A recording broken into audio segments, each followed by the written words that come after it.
Welcome back to the Red Dice Diaries with John and Hannah. Hi. And today we're going to be cracking open the postbag once more to listen to some of your lovely listener call-ins.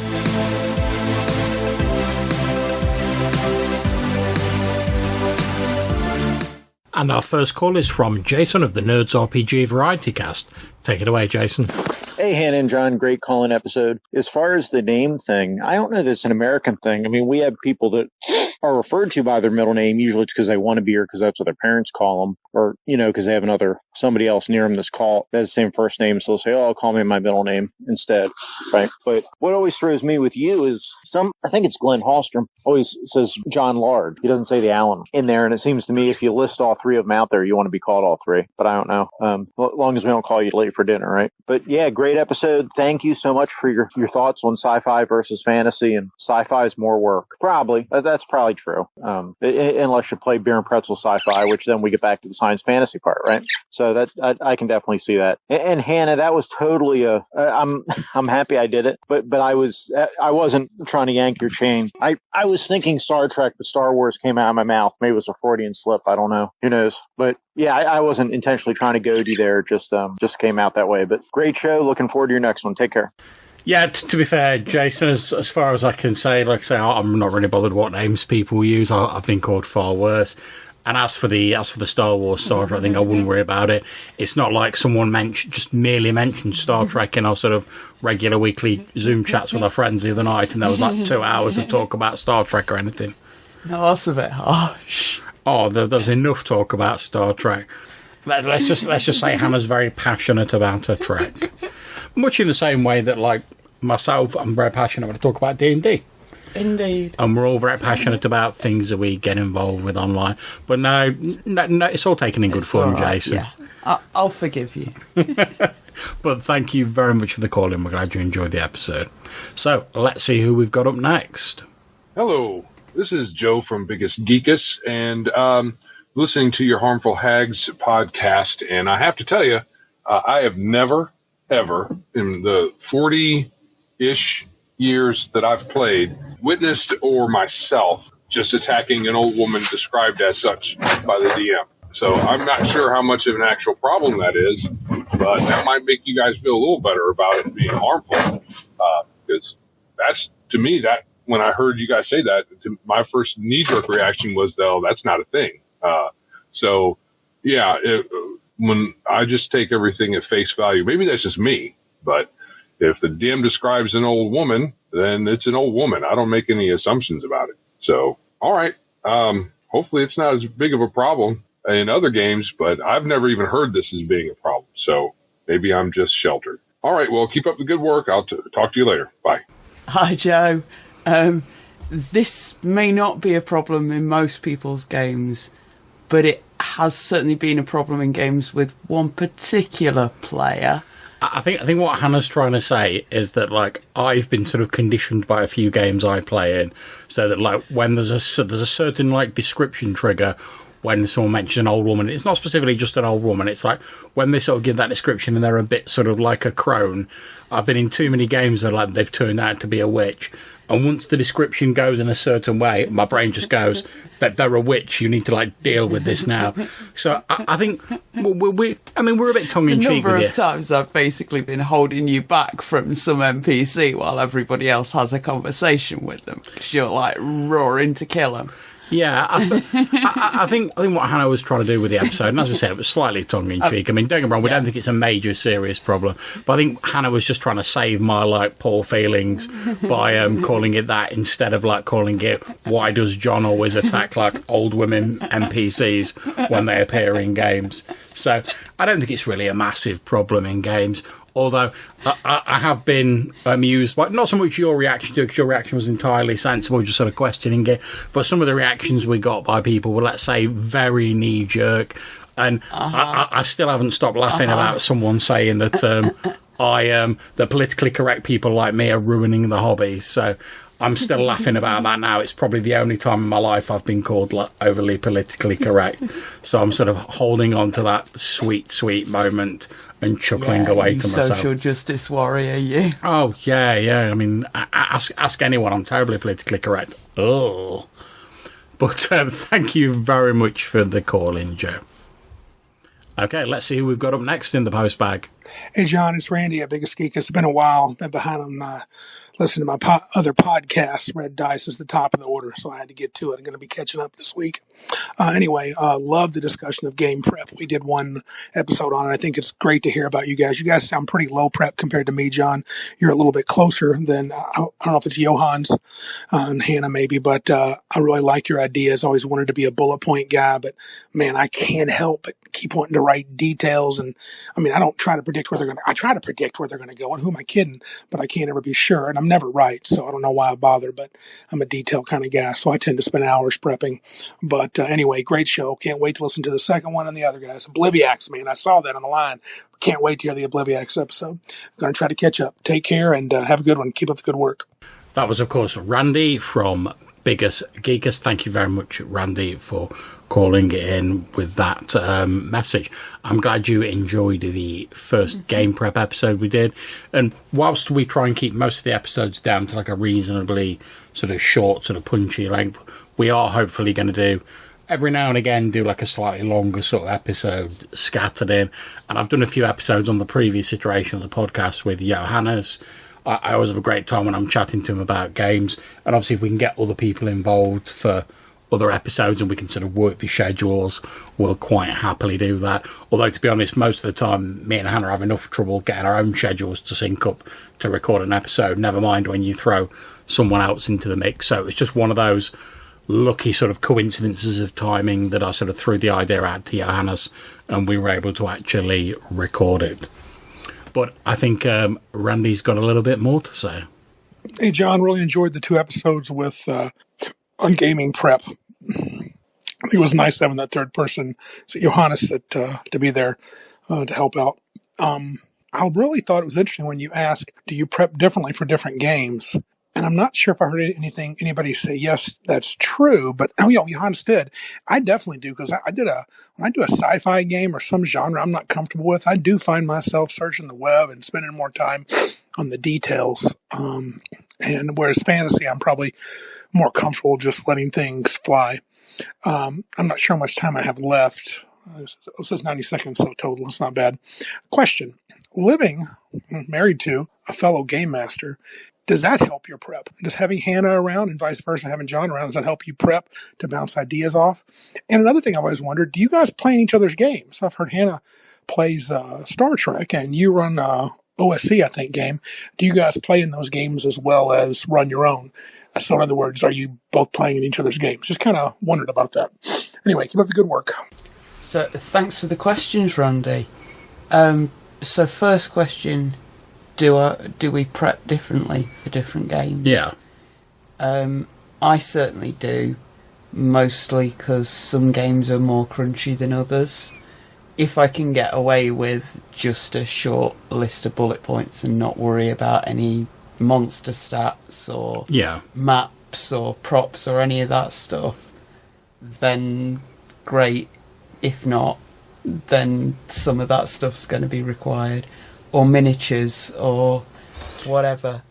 Yeah, and I mean, I think certainly for myself, I agree with Randy, because I've watched so many fantasy films, read so many fantasy books and played so many fantasy games. I find it easier to sort of fall back on what I know with fantasy, whereas when I'm doing something like sci-fi or sort of modern day or something like that, I tend to like look at it in a bit more detail because I don't have quite that sort of knowledge base sort of like ready that I can just roll out when I need to. So then on to, do we talk to each other about the games we're running and bounce ideas off each other? Definitely. Yeah, I mean, I wouldn't say we sort of like formally sit down and I'm like, right, I'm going to prep Hannah, what do you think of this? But when we've sort of run a game, we'll tend to like chat to each other about how it went, you know, what the players are planning on doing next session, and we sort of bounce ideas off each other a bit. And if we're stuck for ideas, we'll tell each other what happened in the last session, and the other person has usually got something they can pull on, some thread that they can... Yeah, and I mean, I certainly find it useful because you can sort of get a little bit too fixated on one way of looking at things. So it's always nice to have like a fresh set of eyes and a fresh set of opinions on a subject. So sometimes you'll be grappling with like, oh, how am I gonna get this particular scene to work, because you're sort of locked into that sort of way of looking at it. Then someone else will come along with a completely different idea entirely out of left field, and even if you don't use it entirely, you'll be like, yeah, there's something in that I can use. And do we play in each other's games? We have done. We're not currently doing any regular games that we both play in. No, unfortunately, as we were saying with some of the earlier calls, due to our sort of like work schedules, it's pretty difficult because I work early mornings to sort of like mid-evenings, and Hannah works mid-afternoon to like late evenings. So quite often when I'm running my OSE game, Hannah will be at work for like the first half of it, so she can't really be in that game. So yeah, there'll be at least 3 evenings where I can't do any gaming. Yeah. And then there'll be 2 evenings where we're recording for this or doing other things. Or like and then we want to spend some time together where we're not gaming. I mean, like when you were running your Star Trek game, or I nearly said Star Wars as well there. That's Jason's influence, that is. But when Hannah was running her Star Trek game, it's on like a bit of a hiatus at the minute, but you're planning to get it started up again, because that's really early in the week and takes place in the evening, because I have to get up quite early for my job. Especially earlier on in the week, I can't really be like staying up dead late to like play a game when I've got to like get up early in the morning and be doing like all my work stuff. So we've not really been playing in each other's games in sort of like recent memory. We have done in the past when our schedules were a bit more similar. But the big benefit of that is that when we have got an evening where we're both together and there's a GM available, we can both play a game together. Yeah, we've played in a few one-shots and stuff, haven't we? When we're both GMing games, we've got another GM there who we can talk to about the game who's not playing in it, and therefore there's no spoilers, but who's happy to help us out with the game. And I think also, whilst our tastes in games do like intersect at certain points, we have got different tastes in games. Yeah, so John prefers like darker sort of games, and whereas you like the more sort of heroic sort of 4-colour sort of style stuff, don't you? Which, those sometimes intersect. Like if we're playing in sort of like a standard like fantasy game, you can have your dark moments in that, you can have your like really heroic moments in that, and our interests intersect there. Now, with your Star Trek game, that wouldn't really be my vibe for a roleplay game, which is I love Star Trek, just because it's not to my personal taste. And likewise, when I was running my sort of like World of Darkness sort of grim London games, that wouldn't be to Hannah's taste. So, let's say it's difficult at the minute because of the schedules, but we do try and play in games together whenever we can, and certainly when we get the opportunity to do like a one-shot, like one of our friends is running, we'll normally jump in that if it's a game that we're both interested in. John and Hannah, I love the Obliviax episode. Lots of good ideas. I really liked how you were talking about with the Obliviax look at you and then think that maybe you're a better version of him and he wants to figure out some way to move on with that. It would be really intriguing if an Obliviax did actually get eaten by multiple people, but could somehow, come out in their waste. Gross. It's gross. But anyway, keep getting multiple memories and become a powerful being. But I used to love them back in the day. They just sounded so cool, but I can never find good ways to use them. Thanks for the ideas. I'll have to import some of this in my current campaign. Hopefully Joe won't hear this because he's playing in it. But anyway, keep up the good work. Bye. Thanks again, Randy. Glad you enjoyed the episode about the Obliviax. Yeah, it was in all of these monsters where there doesn't seem to be a lot to it when you first look at it. But if you think about it a little bit, you can sort of spin it in lots of interesting different ways. So we're really glad you enjoyed that. And whilst we're sort of chatting and answering Randy's calls, we should also as well just say thank you very much to Johannes Pavela, who joined us in the game prep episodes that we did that we were just talking about. So thank you very much. Very enjoyable conversation, and we hope maybe to do a couple more episodes featuring Johannes in the future, schedules allowing. So let's see who we've got up next. Hey, Anna and John, it's Joe calling in with your weekly Pathfinder update.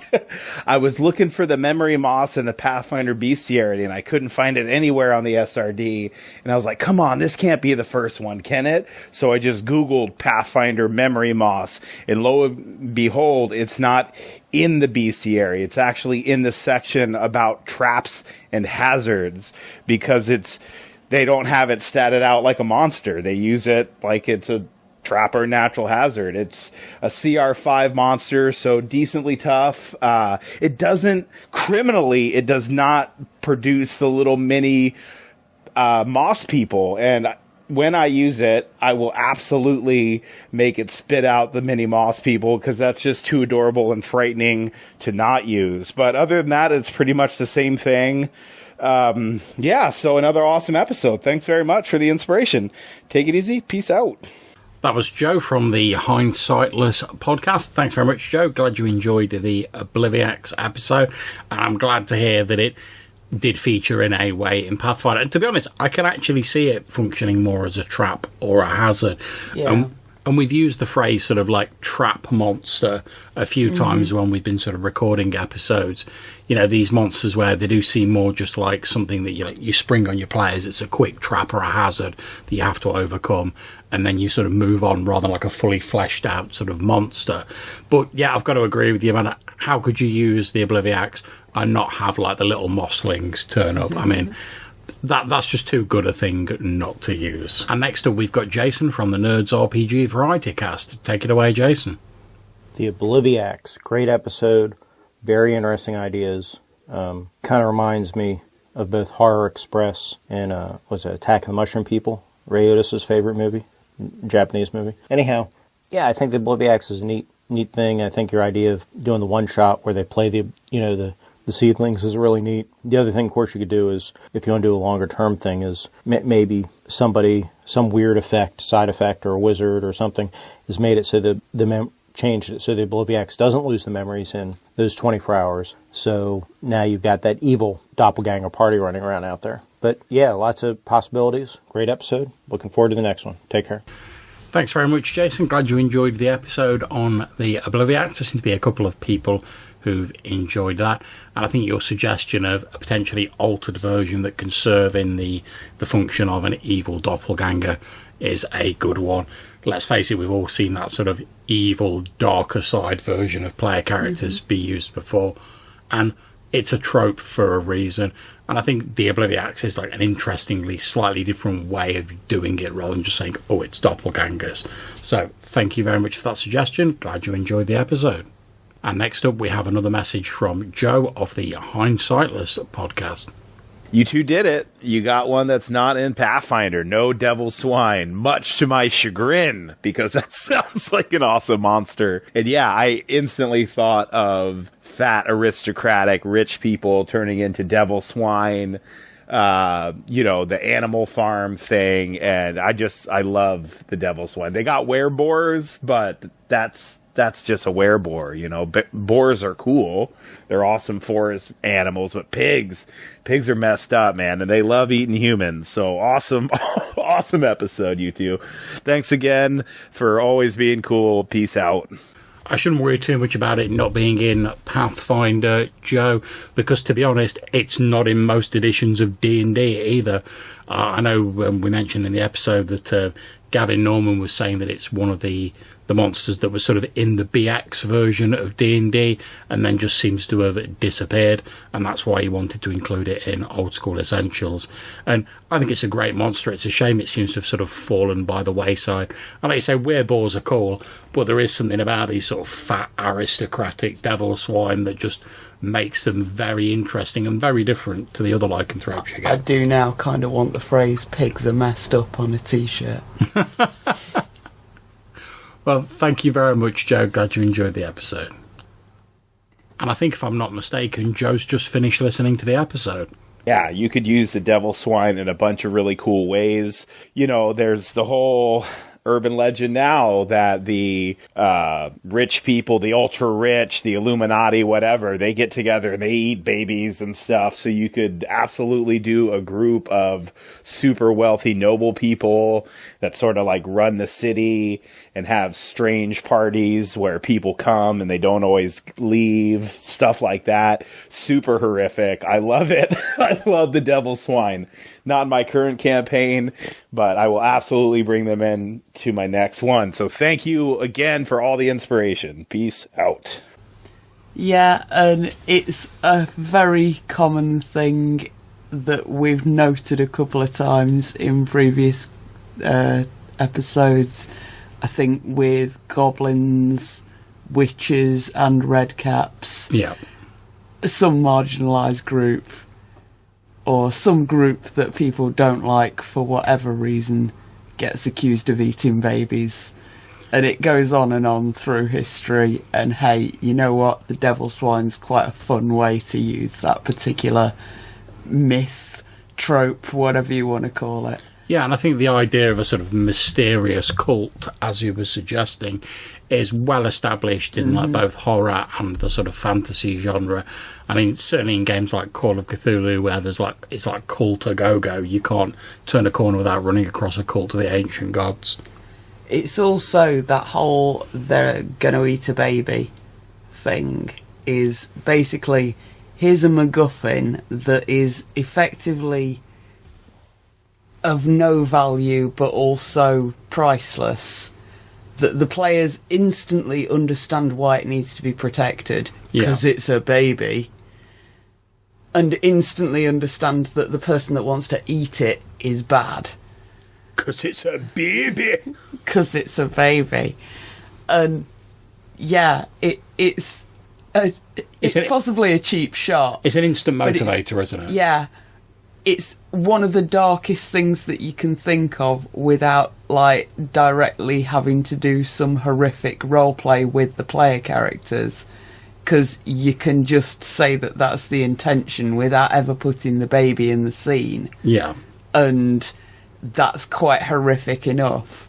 But it's still that weird sort of metaphor of it doesn't really happen. Hey, Han and John, Devil Swine episode was really good. Love William Hope Hodgson. I think The House on the Borderlands was the first of his stories I've read, but since I've gotten read his Sea stories and some other stories, maybe that's not true. I think I read the Karnacki stories before House on the Borderlands. Anyway, great writer, highly recommended. And the ideas you had for incorporating the Devil Swine were really good. So, wonderful episode. No, you're not hearing me being drunk at all. I'm just calling in totally not inebriated. I only had too many gin and tonics and gimlets. And anyway, I still think it was a good episode. Highly enjoyed it. And I will talk to you all soon. Keep up the great work. Hey, dude, that is fine if the worst you do when you've had a few gin and tonics is calling to us and talk about the Devil Swine. I am more than okay with that. And we're really glad you enjoyed the episode. Yeah, the House on the Borderlands, I've read that story so many times I don't even know, and enjoyed reading it again to prepare for that episode. I could not get to the Anchor app fast enough to say river, ! I kept your episode playing and I wanted to get the answer out before you said it. But like I said, I couldn't open the app fast enough. But river, absolutely. I love that riddle. I've used it before. I'm almost positive it's in the Dark Tower series by Stephen King in the third book when they're riddling Blaine the Mono. I think that's one of the rivers. But anyway, awesome river, awesome riddle. And I'm excited to get into the rest of the episode. Peace out. Yeah, I think it might be a variation of one of the riddles that come up when Bilbo and Gollum are riddling in that story. It's almost certainly in the Charlie the Choo Choo bit in the Dark Tower. And yeah, I particularly found it in Journey Quest, which is an excellent show to take a look at on YouTube from Dead Gentleman Productions. Hey there, you two. Awesome episodes on rivers. I totally agree. I love using rivers in my encounters. Bridges over rivers, washed out bridges over rivers, flooded rivers. I once I once had a character die by falling off a log over a river into a brook that was, less than a foot deep, but they were already super low on hit points. The fall knocked them unconscious, and their character ended up drowning in like a few inches of water. So yeah, even the shallowest river can be deadly. Anyway, great stuff. Can't wait for the next one. Peace out. Thanks very much, Joe. Glad you enjoyed the river episode. I'm a massive fan of using them in games. And I think, although I didn't really mention this in the episode, there's also something mysterious about rivers and sort of deeper bodies of water, because you never really know what's sort of lurking beneath the surface, and it's quite a sort of alien environment to most of us. You've also got that whole like liminal space thing of water to earth. It's somewhere in between the two. Yeah. And while we're talking about rivers, I should also mention that my old friend Rob Davis sent us an email, and he was saying he enjoyed the episode on rivers, and he has a sort of, I suppose, stock encounter that he's used a number of times, and he handily sent me like a little sort of paint diagram. And it's basically the idea of some bandits or some bad guys jumping on a barge, heading down a fast-flowing river. The player characters are trying to catch them up. You've got 2 or 3 rounds of combat while the barge is moving down the river. Then it sort of splits into like a sort of sort of fork on the river. If the oarsmen aren't at the station, they can miss the safer fork that goes off, and it'll carry on down the main one, which ends in like a big sort of waterfall. Mm-hmm. And there's some trees with dangling vines that you can try and grab if you should have the misfortune to go down that way, to sort of save yourself before the barge crashes over the waterfall. And I think that's just a really cool little encounter, which sums up another great thing about rivers, which is the whole factor of like, it's got like an inbuilt timer to it. Mm-hmm. Because if someone gets swept away down the river, you've got to get to them before they drown, before they hit a waterfall or something like that. If you're fighting on a boat, obviously you need to deal with that combat but quick, so you can actually take control of the boat and try and steer where you're going. So I think it's another way of having a timer and keeping an encounter like sort of fast and frenetic within the game. So thank you very much to Rob Davis for sending us that email and that diagram. So that's it for this voicemail episode. Thank you to all our wonderful callers. If you'd like to get in touch and maybe be featured in a future episode to talk about any of the episodes we've done, or maybe you've got suggestions for stuff you'd like to see in the future, or just have a chat about RPGs in general, there's a few ways you can get in touch with us. One is you can leave a voicemail message on the SpeakPipe website. There'll be a link in the description down below. If you're having trouble with that, we do still have our old Anchor account open. Again, there'll be a link down below and you can leave a voicemail on that. Or, as Rob Davis did, you can leave us an email at rddrpgpodcast@gmail.com. Until we speak to you again, take care. Stay safe, and whatever you're playing, have fun. Bye.